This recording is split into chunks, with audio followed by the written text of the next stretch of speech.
What's going on, everybody? Mortem here, this time bringing you a list of games that I loved and yet I will never play again. And this is because a few days ago I actually made a similar video where I talked about games I would never play again, but the tone there was largely that they were just bad games that I would not want to play ever again. So obviously this list is somewhat similar but opposite style of that video. Games that I enjoyed a great deal for what they were, but either due to the nature of their story or just the impact that they had, I will never play them again. In some cases, I would simply say that I got the full experience and they simply have nothing left to offer, which does bring up a sort of other side of this. There are, let's be honest, any number of games that I will simply never play again because I have played them, reviewed them, and moved on. They simply don't have as much replayability in that regard as, compared to games like Skyrim, which you could just never stop playing if you really wanted to. So, to be fair, there are some distinctions there. But in the case of games like these, in fact, even if they were to get something like DLCs or expansions, things like that, I genuinely don't think I would go back to them because I got the experience that I believe they were intended to give.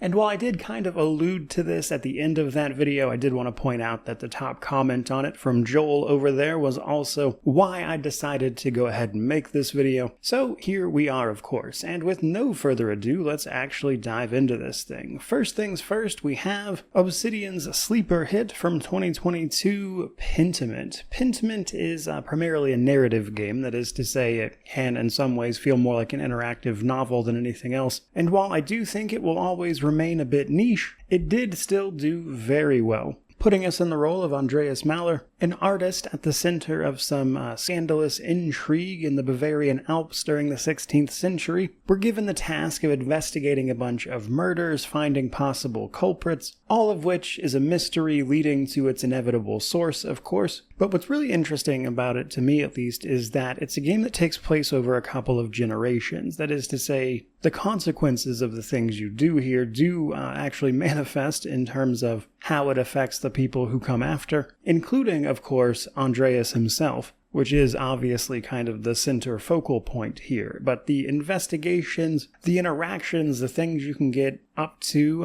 just the sort of funny moments, and even then the in-depth look at the historical period, which was really well thought out, all makes for a very unique experience. I really don't think there's anything else quite like it. And one of the things I enjoyed the most about it is how there often isn't really any right answers. You're sort of just doing the best you can in a lot of cases. And then at the end, when you finally, of course, get the big reveals and suddenly realize the clues you've been seeing the entire time, everything falls into place, and I really think that's where it hits the hardest. But reality is that's not really the kind of thing you can replicate, because once you know, and as a narrative game, it simply just doesn't have much else to offer. And so I loved it. It's a game I'll certainly remember, but I will, as the title of course mentions, never play this again. Which brings us to our second entry, which is actually South of Midnight, a release from earlier this year, of course, and South of Midnight is an interesting game to me because I knew from the moment it was announced it was a game I was going to play because it was set in the South,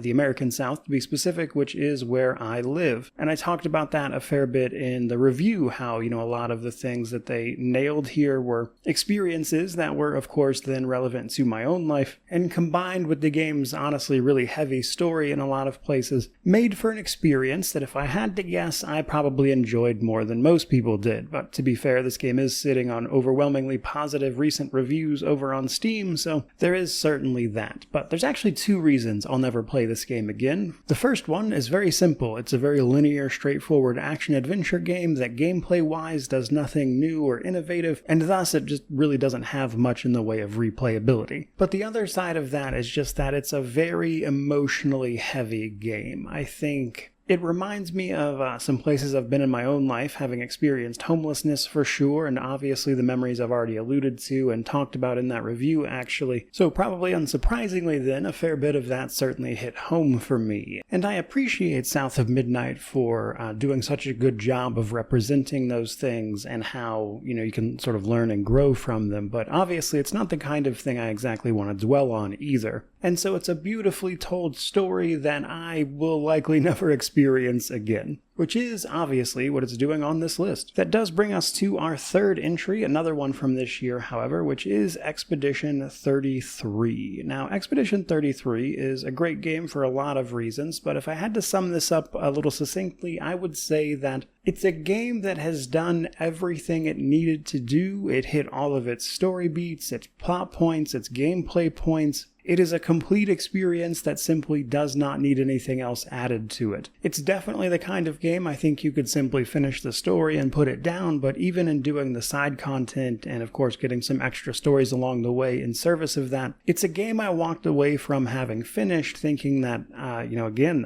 you nailed it. I have no notes in terms of, story content, things like that would have made that experience better or needed more elaboration, etc. While there were obviously some gameplay things that I mentioned in the review, it's an interesting thing to walk away from a game, especially these days in the realm of post-patches and DLC plans, that kind of thing, with the feeling that I got the full experience. This is the kind of game I mentioned that where even if it got a DLC, I don't think I'd play it. I'm very content with the experience I had with this game, and while I'd certainly be curious to see what they would do with like a sequel or something, this game does exactly what it needs to, and I really can't think of any other game that really captures the nuances of the sort of universal experience of grief as much as this game does. And I'll remember that part in particular probably forever, honestly. I think I'll probably talk about this game for quite some time, but I genuinely don't ever see myself playing it again. Which, of course, then brings us to our fourth entry. Now, this was an interesting one because it's Disco Elysium. Disco Elysium is a game that has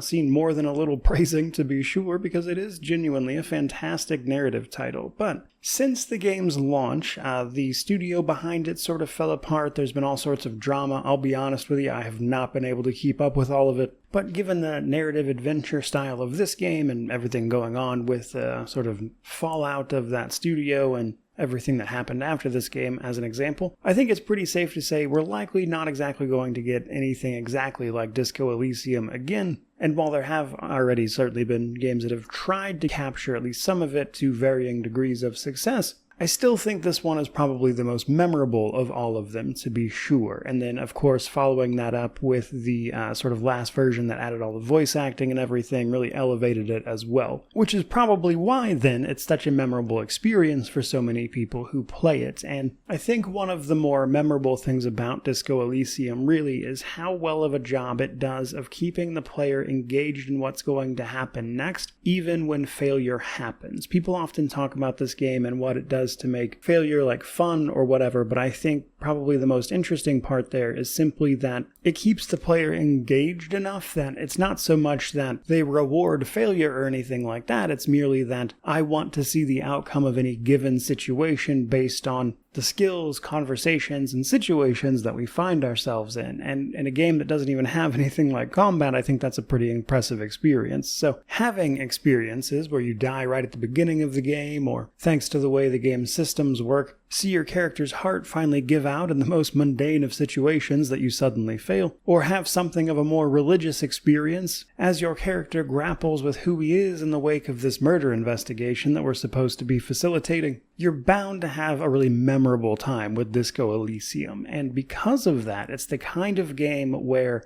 while it is very replayable, there isn't really any duplicate for the first time you play it and you're experiencing all of these things for the first time. And so, once you've finally had your experiences, gotten to the bottom of this mystery, figured out why our unwell detective is in the situation he finds himself in and how he might be able to salvage said situation or make it infinitely worse based on your decisions, much like the detective himself, you're going to need to go ahead and get on with things. And to me, at least, I would say one of the more prevalent themes of the game is, having to let things go. And in that sense, I had a beautiful time with Disco Elysium, and I'm happy to leave it in the past. Not least of which because the graphics and playing it also gives me migraines, which makes it very difficult to play anyway outside of everything I've just said. Which does bring us to our very final entry, which is none other than Sable, a game I've talked about before. Sable is another interesting game in that it doesn't really feature any combat, And in that sense, it's really more of an open world exploration style of game. But to give a little more detail there, it's a sort of coming of age story. We play a member of these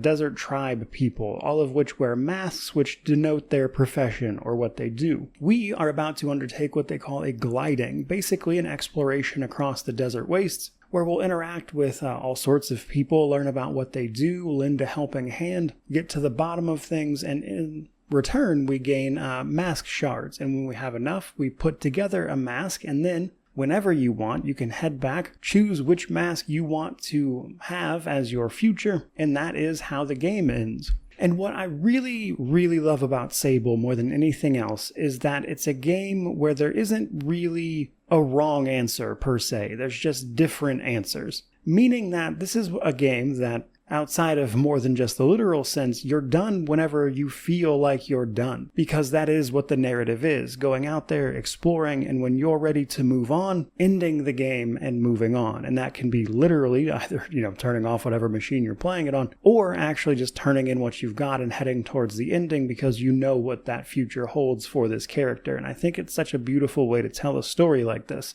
Because do you explore a little, find a mask that resonates with you and choose it, or are you like myself, get out there, do absolutely everything, and then finally, out of all those choices, make your decision? Or, even still, do you actually get out there and then quit or find yourself unable to make a choice? Well, maybe not literally in the sense of the game, that in and of itself is also its own ending. And I really, really enjoyed it as a result then. But as that would probably tell you, I think in some ways you're almost doing a disservice to this game to replay it. As strange as that might sound, I really do feel like once you're done with this game, you're done with it. And while sure, you could go back and relive your glory days, so to speak, nothing lasts forever, and eventually you've got to move on. And I think that is probably why then I chose that as the final entry for this, because just like these games, this video also has to end, and we've all got to get on with our lives and experience new things as time continues its constant march forward. And with that, we are obviously going to wrap up this video. So I certainly hope you enjoyed it, found it informative, and if you did, I'd love to know what you think about it down in the comment section below, which of course means to like, comment, subscribe, all that YouTube jazz. I'd love to know if you have any games like this that are a similar situation for yourself. But regardless of any of that, truly, just thank you so much for watching. I really do appreciate it. May you wander in wisdom and have an amazing day.